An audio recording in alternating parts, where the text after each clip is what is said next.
Zark, how you doing today? Yeah, I'm doing well, thank you. Happy to be back in Toronto for the summer. Yeah. Actually, I didn't know you were back in Toronto right now. When did you get back? Yeah, I flew back last night, so I'm at a buddy's apartment overlooking Stanley Park at the moment. Okay. So whereabouts Yeah. Sorry? whereabouts you staying? Sorry. So I'm staying on Ossington, like Ossington Dundas area, and I'm just hanging out at a buddy's house right now with my dog. So yeah. Sweet. So did you miss all that crazy hectic Toronto Raptors on Monday? You know, I did, and I got such FOMO over it because I was in Toronto last week for 3 days. I flew back from Costa Rica just to bring my dog home, and then I had to fly back for a wellness conference that I attended, and I watched the game, and when they won, I was like, oh, I've never wanted to be back in Toronto more than I do right now. And then I saw the parade and all the photos and all the videos, and I've never seen anything like that. 2 million people in one. Wow. Yeah. I heard it was amazing. Yeah, and I had that similar feeling, the fear of missing out, like that longing for the Toronto. But then at the same time, I was like, no, I was there for like 10 years. I think if I was still in that city, like I'm just on the outside now, I'm in Ajax, so I'm like Okay. minutes just east. Yeah. But I remember when I was actually in the core, I used to live in the Tip Top Taylors building for like Oh yeah. I don't know, 7-8 years. And I would have been inside streaming it. I wouldn't have been out in the crowds. So Yeah.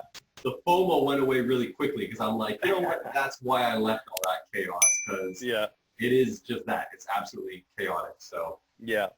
Like I'm sure it would have been fun for half an hour, but then it would have been like, get me away from these people, especially coming from the jungle where I've been living. Like all these people probably would have freaked me out a little bit. Yeah. I mean, yours is like a complete 360. Like yours is, going from being in nature, like totally immersed, to then going into this 2 million person crowd is just freaking ridiculous.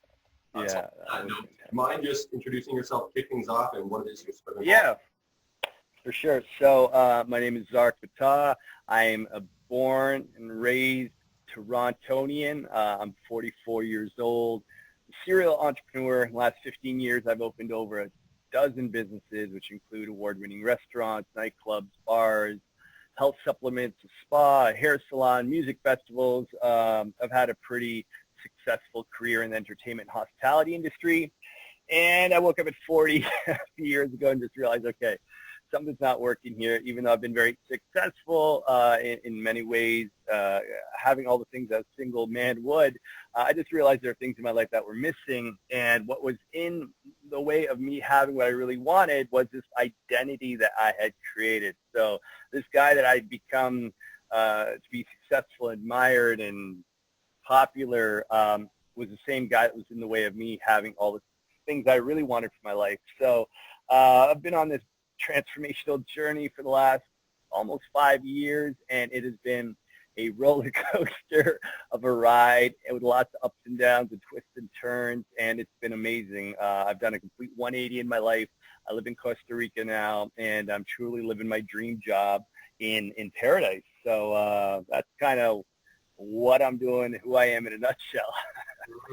And what sparked that initial desire to make a shift, to make a change for yourself? Was it a particular incident, or was it like slowly, gradually leading up to that? Yeah, so I woke up at the age of 40, and I had this big party planned, lots of friends, beautiful event, and I had this feeling that I couldn't shake it all day. And I thought I should be happy, like I'm healthy, I'm alive, I've got beautiful friends, like what's going on? And later that night it hit me that feeling was just disappointment. It was the realization that I wasn't where I thought I would be at 40. Like, in your head when you're growing up, 40 seems so far away. And for me, I always envisioned that by 40 I would be married with kids, because I love like family. I want my own family, and I was single. Can honestly say probably never really been in love, and just lonely, really.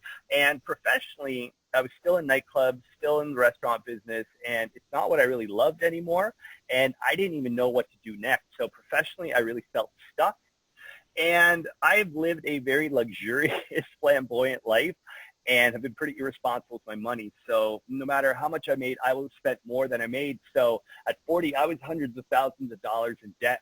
And, you know, the combination of being single and lonely, stuck in work, and hundreds of thousands of dollars in debt, I was like, okay, Zark, you got to figure it out because this shit is not working. And, you know, that's when I had to just take a hard look at myself in the mirror and get real with myself and know that, okay, clearly what I've been doing isn't working. And I'm committed to figuring out what needs to shift, what's missing, so I can live the life I truly want to live. And that was definitely the catalyst of the change for me. And now when I look back, I can see that the lifestyle I was living and a lot of things that I was doing, I was really doing to compensate for what was missing in my life. But I didn't really realize that until it's far enough away from it to look back. And I feel that a lot of people do that. They're not happy with their life. Certain circumstances, you know, aren't what they hoped it would be. And when they're feeling depressed, they jet off to Miami for the weekend, or they go, you know, pop to Vegas, or wherever they go to have fun and distract themselves from what's not working. That's how we deal with things when we don't want to take a look in the mirror, confront the reality, and do the work. Mm-hmm. And I find even now, the way things have been going, it's like people don't just go and take off to get away and escape. They'll go and do retreats with even psychedelics and stuff like that. But I find a lot of people, I know a lot of people, I'm sure you do too, that go to these retreats, you know, in other countries and whatnot. I find a lot of them come back and they don't really bring stuff back with them. They don't bring back some sort of intuition, something that they want to improve upon themselves. It's like they just take that and then they go back to their lives. And then they'll wait another few months, go back to the retreat and do more drugs. So I find that we're sort of transitioning into this culture of doing the psychedelics, but not really fully benefiting from them, not really fully going deep into that inner work and that inner experience and trying to understand and break apart like what it is you need to do to start to fill that void that you've been having in your life. So do you notice that a lot with people that you talk to? Yeah, absolutely, because I have friends that lead ceremonies, and, you know, being in Costa Rica, plant medicine is pretty commonly known. And to your point that people are doing plant medicine looking for that quick fix, they're looking for that solution that, you know, the fifth dimension is going to give them these answers that are going to help them deal with anxiety or deal with whatever traumas from the past. And even though that could be the case, if you are not already on your path of living from a higher state of consciousness, if you're not meditating, if you're not present, if you're not doing the inner work, and you just do one of these ceremonies, you might get these massive downloads and you might get some really useful, valuable information, but you may not be able to integrate that information into your life. Like, you might get the knowledge, but then you don't know, you don't have the structure or the tools to implement what you've learned. However, if you're already doing the work and you're already on your path, and plant medicine is something you want to use to gain greater insight, then it could be useful and sustainable and productive in the long run.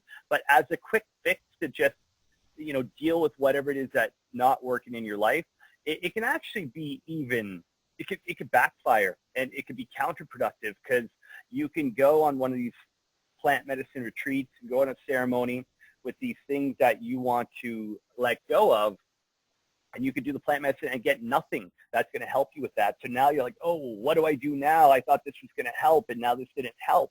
Or you get some information and you don't know how to integrate it, and now you're in a worse place because you know you're not happy with your life.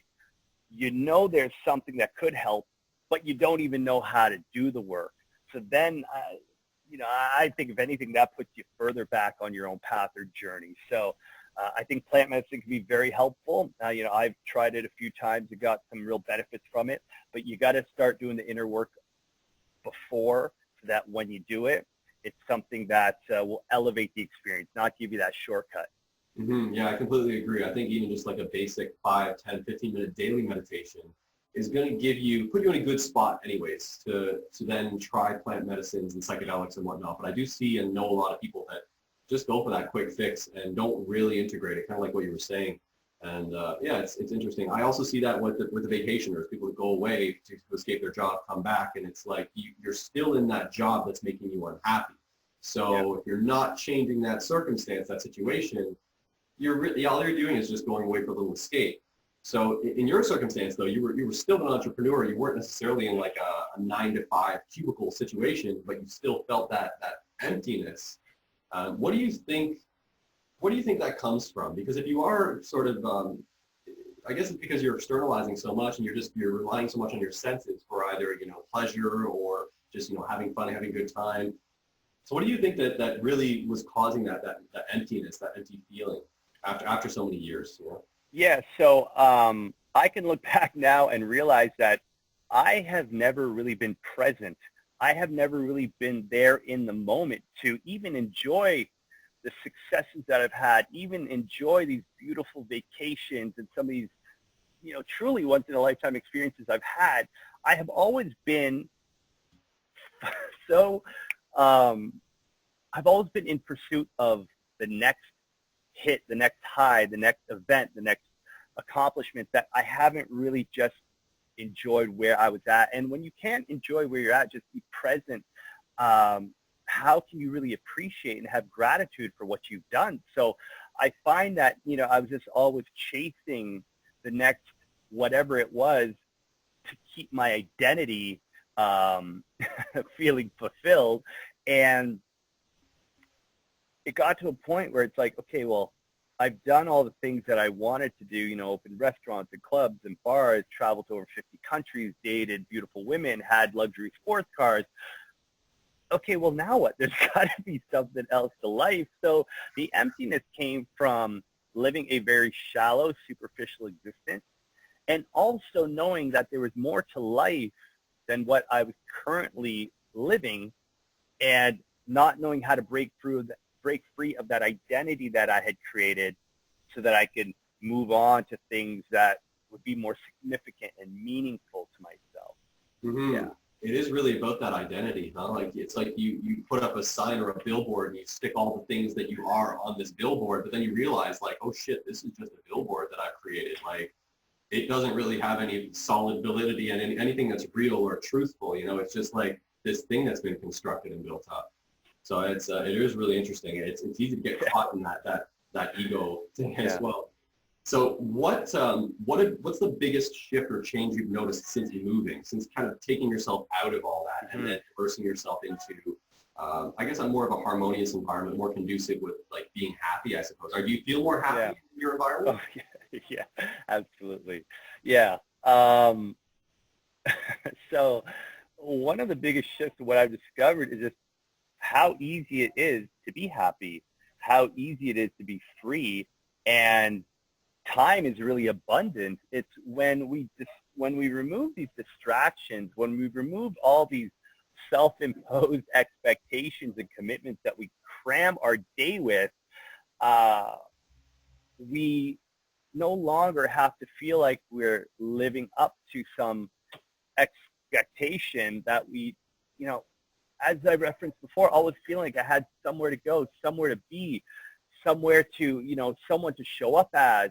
When I let go of all of that, I could just be myself. And in just being myself, I could just be happy regardless of my circumstances or what people think, because it's like, whatever. I'm not attached to what people, may think of me. And also, when removing all those distractions and all the things that used to eat up so much of my time, you wake up and realize, wow, I have like 16 hours to do whatever I want with. So, change of lifestyle, I'm sure you could relate to this. Moving from the city to Ajax, you're now in an environment where you don't have to deal with all the distractions and chaos of downtown Toronto living.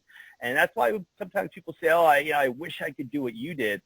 I tell them, you can totally do what I did. You don't necessarily need to run off to the jungle to change your life, but at any point in time, you can change your circumstances. You don't have to be living in a one-bedroom condo paying $2,500 in the heart of Toronto, dealing with traffic and noise and chaos.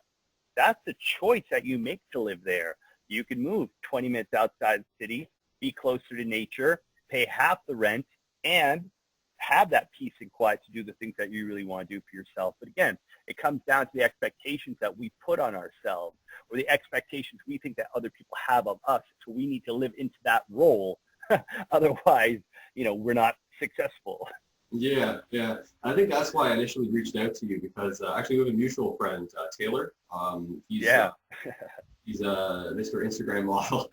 I reached out to you because I saw that he was following you and you guys are commenting or something. And I was like, oh shit, Zark. Like, and I remember I was one of those guys that would be in the clubs, the booth, the bottles, and like, doing the party thing. When I grew up, I grew up in Scarborough. I didn't really have any money, like zero money. So I started my first business when I was about 14 years old, as a digital media agency. And then I moved into the city with the expectation, with thinking that I had to be in the city, I had to get right in the core, and I had to throw on the suit. I'd wake up every day at 9 a.m., throw on my suit and tie. Like, I don't really wear suits and ties anymore. I have a whole bunch of nice suits, but I don't wear them. I just don't want to. And I used to throw that on thinking I had to go and be this type of professional individual. And so I moved all throughout the city and whatnot, and I was doing the whole club thing, but I felt that same emptiness, that same depression, and just drinking Monday to Friday sort of thing, and even drinking midday sometimes, thinking that it's justified if I'm in a boardroom meeting that it's okay to get wasted because we're closing deals. So it's no, that's not healthy. It's not mentally healthy, it's not physically healthy. So I actually ended up selling my first agency while I was in the city, and then I moved into the Tip Top building, stayed there for a while, but it was after kind of coming to that realization myself you just alluded to of I don't need to be here. This chaos, all these people, it's all energy, and I felt like it was sapping me. So I just said, you know what, let's just scoot on over half an hour outside of the city, get more immersed in nature. Ajax was, I liked, actually the reason why it was a bit chaotic earlier trying to schedule this, because I have showings right now because I'm selling this house. I'm looking to even go further because there's too many people here now. I haven't gone to the extreme of what you've done. Maybe at some point I will. But right now I'm just looking maybe Prince Edward County or something. It's a great area. Cool, great area. And I think it's completely, it took me a few years to make that mental switch from oh no, I need to be in the core, I need to be grinding 9 to 5 and drinking and partying, to no, I don't. Now, the way things have gone digitally, it's I just run everything online. I have a team that does everything, and I just oversee them through my phone and shit. And I don't really need to be immersed in all the chaos. So I just felt very connected with you in that sense, and especially because I remember seeing you in some of the clubs and being I actually used to go and hang out with Ashraf. We're still connected on social media, but I haven't spoken to him in probably 5 or 6 months. Okay, yeah, I used to just. I remember just the whole club scene. It's very crazy. So do you have a meditative practice that you employ either, daily, weekly, even if it's something as basic as waking up and doing a morning walk? I hear a lot of people doing that. Yeah, so living in Costa Rica, not having anywhere to rush off to in the mornings, even before I left, I began a meditation practice. And it's something I've been doing for years off and on, but the last year and a half I've been pretty consistent with it. So normally it's a 15 to 20-minute meditation. Pretty much I get up, wash my face, brush my teeth, and do my meditation. Sometimes it's a guided meditation. Right now I'm taking an 8-week course called Future Self Incubator, and there's a guided meditation that's part of the course. So I'm doing that right now. Otherwise, I will listen to either Brain FM or do a guided meditation. I had the Muse headband for a while until my dog thought it was a chew toy.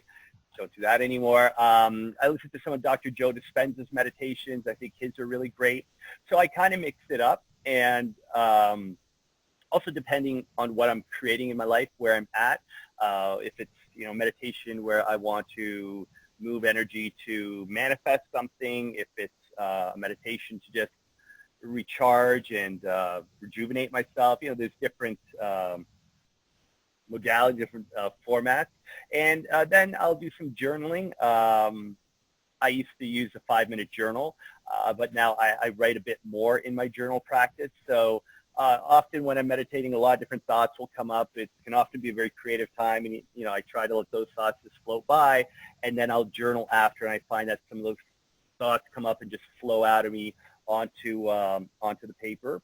And then I'll take my dog to the beach. So we'll normally go for about an hour, hour and a half. I listen to audiobooks on the beach, and I'll bring my notepad and paper. Anytime there's a great quote, a great lesson, I'll write that down. I'll reference it. I'll go back to it.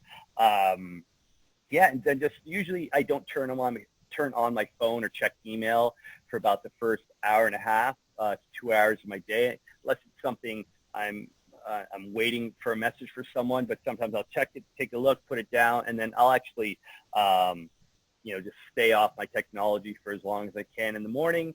And then after I've done that practice, then I start my day.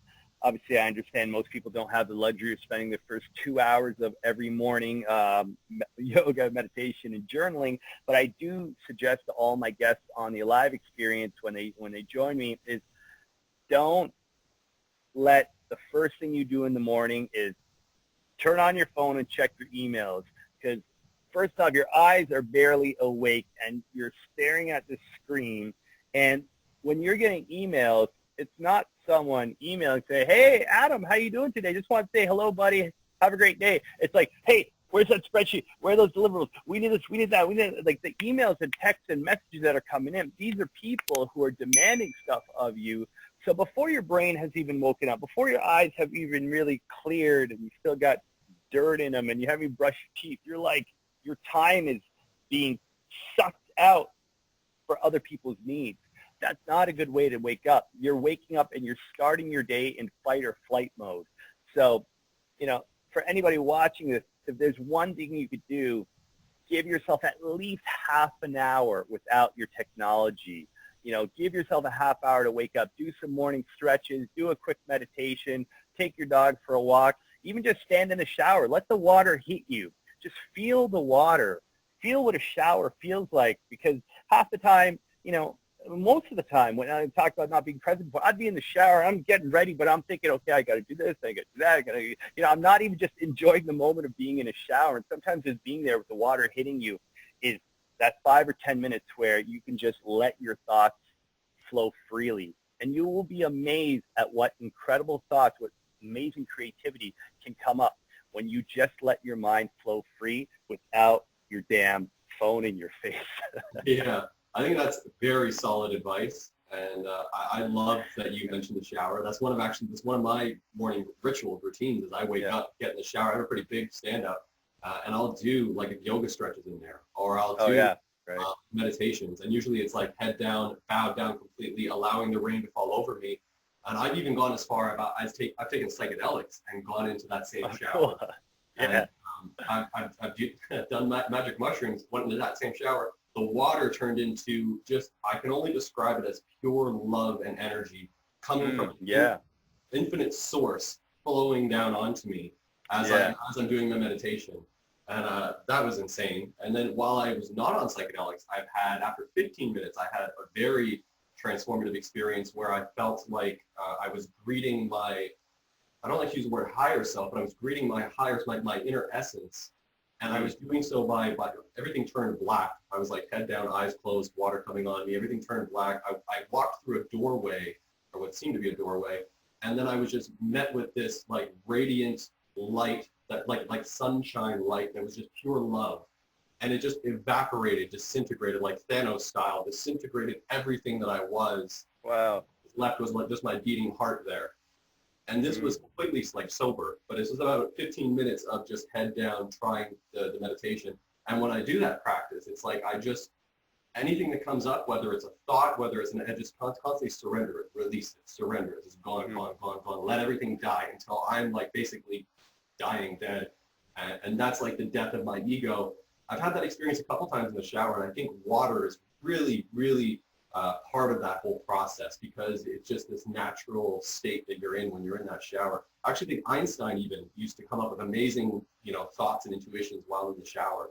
So I'm really glad that you mentioned that. And it seems like you put a lot of effort now into your day, from the start of the day, like right when you get up in the morning. It sounds like you've got it set. It's really good. So what were you doing when you were in like the club scene, the chaotic stuff? Like if you were to compare that morning to your current morning, what were you doing back then that was so different? Yeah. So from the time I got up to the time I went to bed, I was just constantly grinding and working and just on a schedule. Just I didn't take time for myself. I didn't take time to just be present, be still, just appreciate what's happening. Because, at one point, we owned probably 6 or 7 companies at the same time. And I was actively involved with most of them, not necessarily on a day-to-day basis, but there's, being an entrepreneur yourself, there's always something going on with one of the businesses. And, when you're the owner, founder of a business, people call you to deal with problems, to deal with issues, like, that's your role, really, to keep things on track. So when you've got that role to play for 5 or 6 different companies, that's all I was doing all day long. And it was, I wasn't doing what I love, which is creating, which is connecting with other people. And, that's probably the biggest difference, where what I was doing before was, we were creating experiences and running these establishments and operations for people to come out and have a good time. And, the paradox that I like to illustrate is, I've provided experiences for people to get drunk, possibly get high, get laid, get their ego fed, to make themselves feel better about who they didn't think they were, to numb their pain with distraction.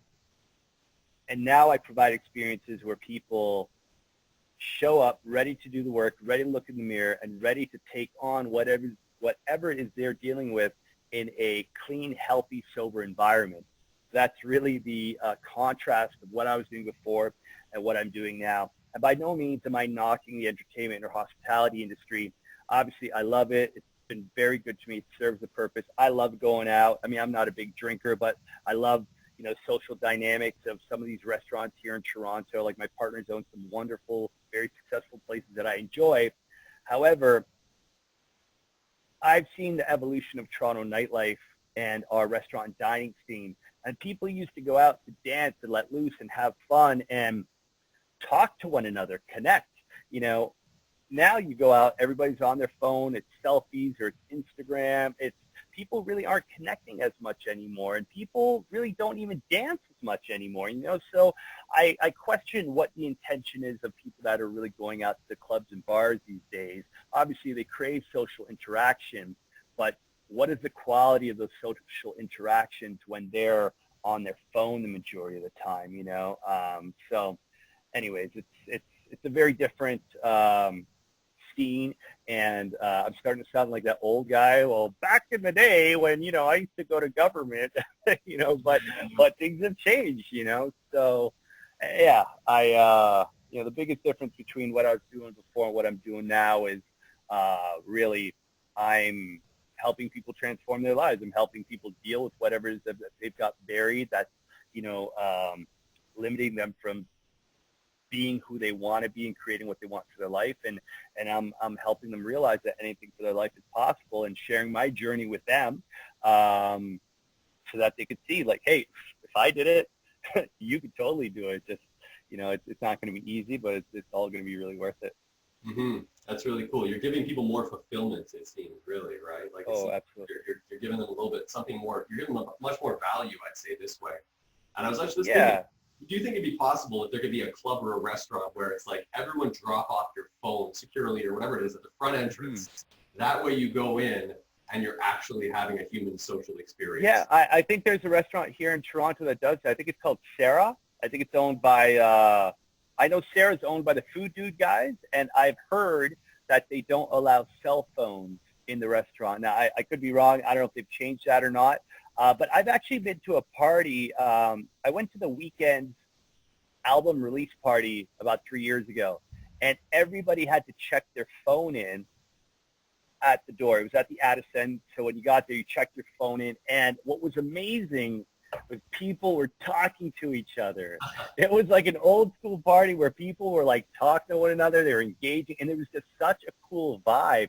And I believe, beyond the fact that it was the Weeknd doing a private party, I believe it was because people had to talk to one another. So That's something I implement on my trips, like no technology at the table. Like if you got to make a call or check an email, you got to get up and leave the table, because when we're at the table, we are respecting one another's presence and we are communicating because we want to be there.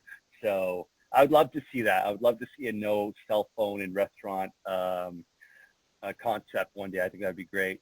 Yeah, I think it's a neat idea. So right Yeah. now, if you get, let's say 10 people, 15 people show up, what exactly do you take them through on all of your experiences? Okay, yes. So actually, next weekend I have an 18-person group coming to Muskoka, which is larger than I had anticipated, but I'm going to make it work. So the live experience is basically built on the 4 pillars of personal development, connection, wellness, and adventure.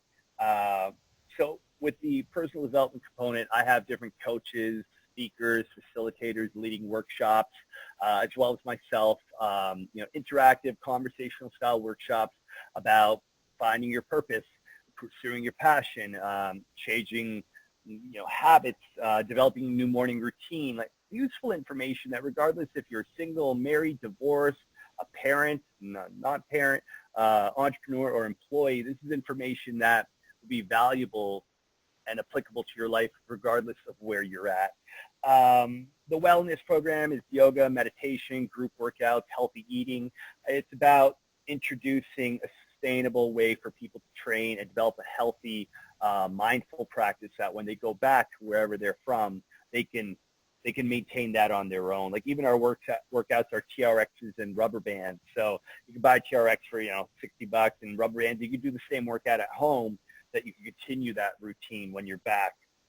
The adventure component, it's the adventure element, one, because I love doing fun, exciting stuff, but the adventure element is to push people past their mental and physical boundaries.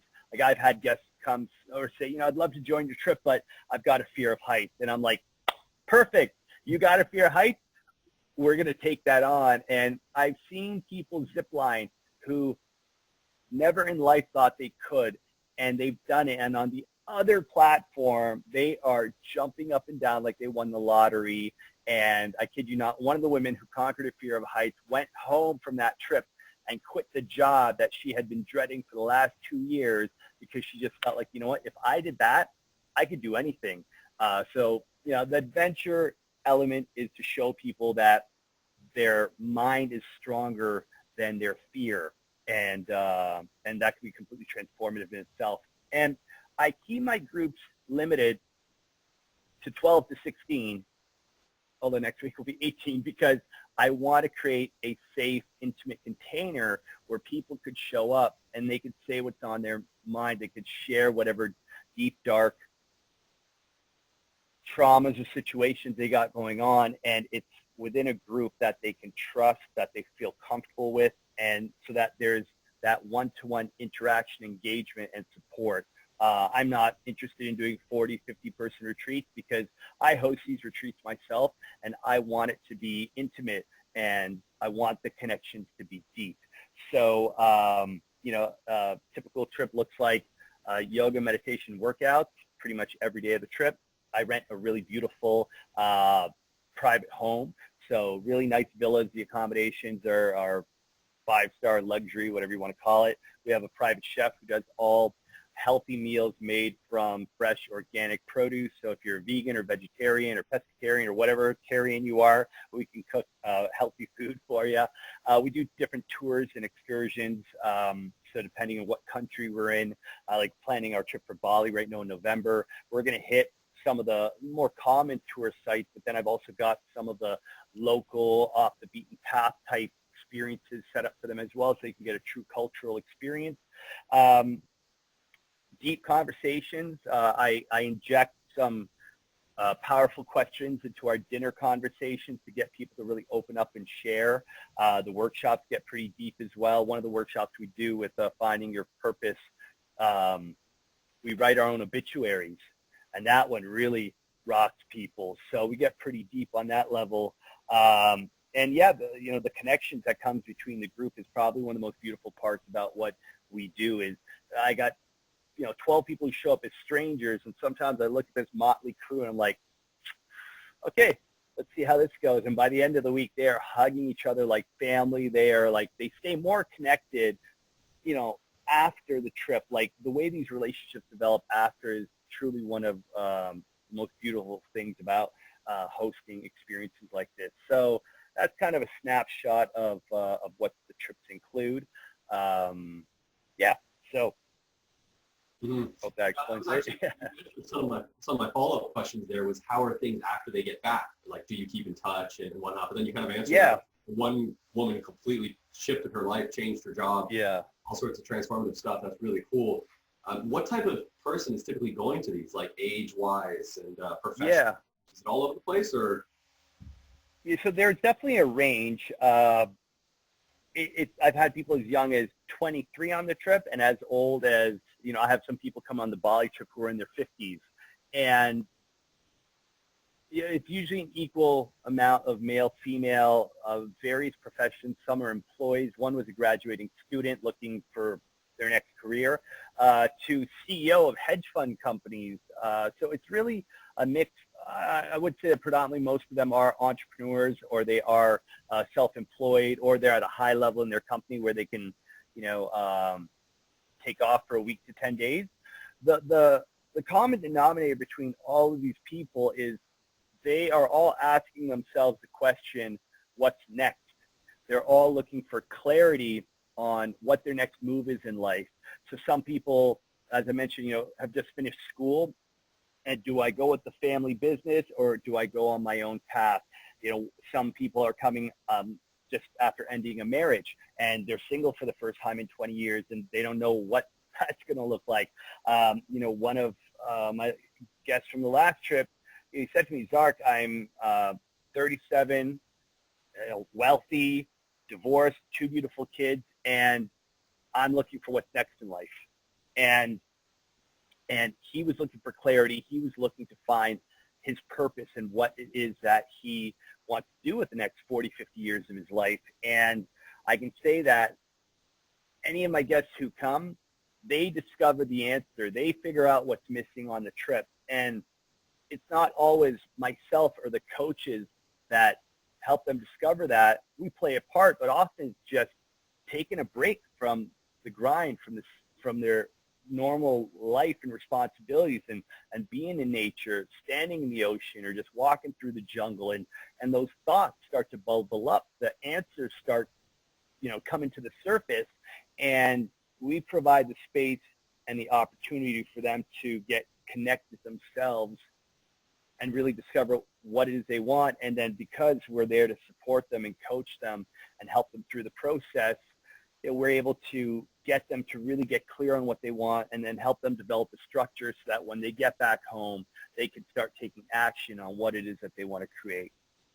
I get a sense that you've almost, this is like a mission for you at this point. Would that be fair to say? Like, it's almost like it seems like you're very passionate. Yeah, I definitely am. And, you know, the underlying intention of why I am committing myself to this life work and why I feel it's truly my purpose is there are a lot of things happening on our planet right now that I'm not okay with, that I'm sure you're not okay with, that I'm sure most people out there are not okay with the amount of plastic in the ocean, with what's happening in third world countries, what's happening to our climate. There's a lot of really crazy shit that's happening, even mental health, depression, suicide rates. And I believe that we cannot help other people until we help ourselves.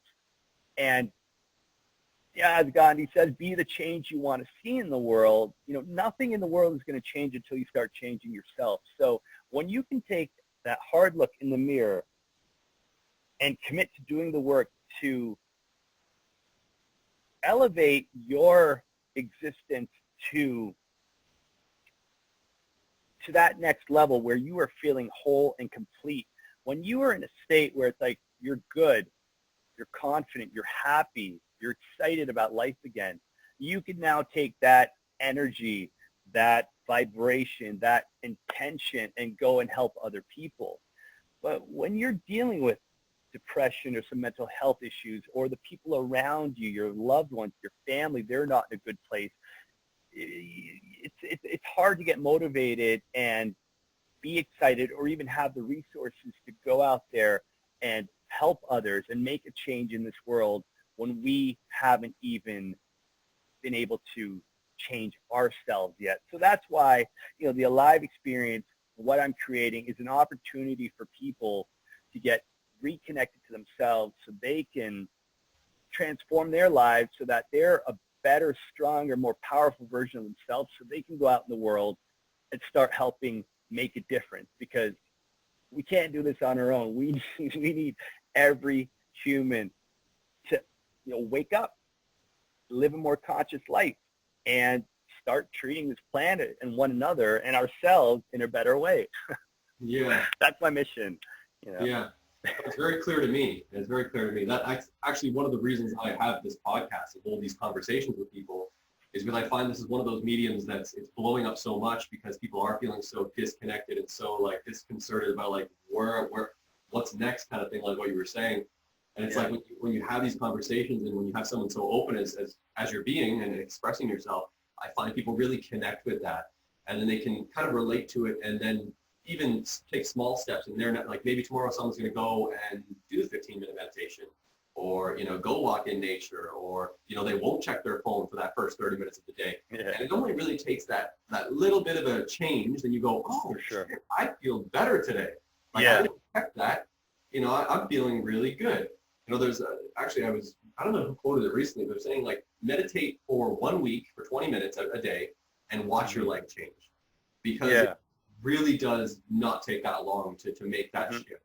And then as long as you're intuitive to it, as long as you see those synchronicities and you can pick up on them and go, oh, that's a sign that I'm on the right path. I think that what you're doing is really helping people get on that path, or at least show them where the path is, or show them different paths, and then they can, hop on it and start to go down that route. Because it's a lot like navigating a big ship. You just need to make a slight course change and build such massive exponential results down the road for that individual. But I think a lot of people they only see that down the road. They don't realize you have to make that little adjustment here, and then it leads to that, So, it's really, really cool what you're doing. And that's really why I wanted to speak to you and cover some thank you. stuff. I don't actually have too many other questions, but I think we covered quite a bit here. We're coming up on almost an hour, but did you have any other closing thoughts you wanted to share for anyone that's listening? I'm also going to include all links, information in the description of this video and on iTunes and everything. But anything? Oh, I appreciate that. Yeah, no, so thank you. So, for me, it took waking up at 40 and not being satisfied with my circumstances in order for me to commit to making the changes. And there are people who are going to watch this podcast, and some of what I'm saying is going to resonate with them. And if you're not happy with your circumstances, whether it be your career, whether it be your partner, whether it be your health, don't wait until you turn 40 or 50 or 60 to do something about it. If you really want to transform your life, your life could be completely different within 6 months to a year from now if you're really committed to doing the work. And it all comes down to how bad you want it. If you want to lose 20 pounds, if you want to travel through Europe, if you want to start a new career, it is all possible. If there's one thing I've learned in this last year, I lost $1 million when I closed Blowfish. And I thought to myself, oh my God, what am I going to do? You know what I'm going to do? I'm going to go all in on this company, going to give it 100%, and I'm going to figure it out. And I kid you not, within 7 months, I have investors who are already lined up to buy the property with me, to build the live center that I want. If you want to make the change, go all in on it. Just believe that it's going to happen. Do the work, stay committed, and you'll be amazed at what the universe will give to you. There's a quote that I love that goes, the universe favors the bold, and it's true.